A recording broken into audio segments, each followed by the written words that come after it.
everyone, I'm Nilüfer from Istanbul. Today I'm going to solve 2014 Ap Calculus Ab Free Response question 5. This is non-calculator question. Let's read the question.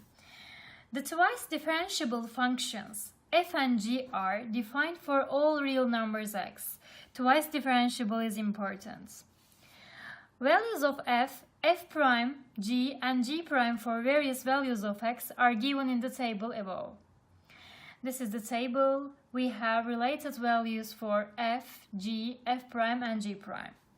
Okay, part A.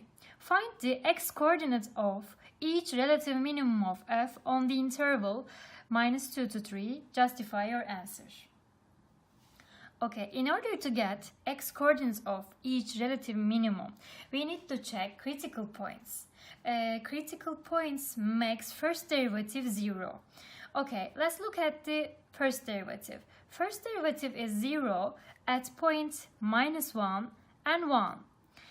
-1 and 1 can be x-coordinate of relative minimum value. Okay, relative minimum values occurs when first derivative changes sign from negative to positive. Okay, let me check. At -1, less than -1, f first derivative is negative, and greater than -1 it's negative. It's not changing. At x equals 1, it's changing the sign from negative to positive. It means that x equals 1 is the only critical point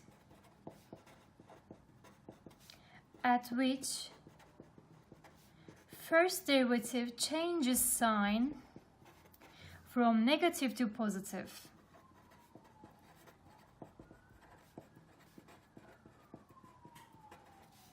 Therefore, f has a relative minimum at x equals 1. Part B. Explain why there must be a value c for -1 to 1 interval such that f second prime c is 0. Okay, we know that f is twice differentiable. It means that f prime x is differentiable. And if a function is differentiable, it must be continuous. Is continuous on the interval -1 to 1. Okay, we can prove that second prime of f of c equals 0 using mean value theorem for differentials. Okay, mean value theorem says that f prime 1 minus f prime -1 is coming from the interval over 1 minus -1 must be equal to f second prime c, and we can find the value of f prime 1. What is f prime 1? 0. F prime -1 is 0. 0 over 2 is 0. Okay, using mean value theorem for differentials, we proved that by mean value theorem there is at least one value c in between -1 to 1 such that f second prime c is 0. Part C. The function h is defined by h of x equals ln f of x. Find h prime 3. Show the computations that lead your answer. Okay, we have h of x equals ln f of x. In order to get h prime 3, we should take the derivative of this function.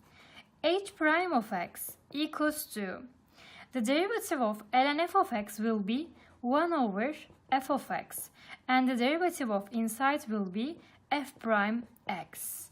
It means that in order to get h prime 3, we will write f prime 3 over f of 3.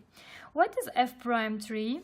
F prime 3 is 1 over 2, and f of 3 is 7. 1 over 2 over 7 will be 1 over 14. H prime 3 is 1 over 14. Part D, evaluate an integral in between minus 2 to 3 f prime g of x times g prime x dx. Okay, in order to evaluate this integral, we should use substitution.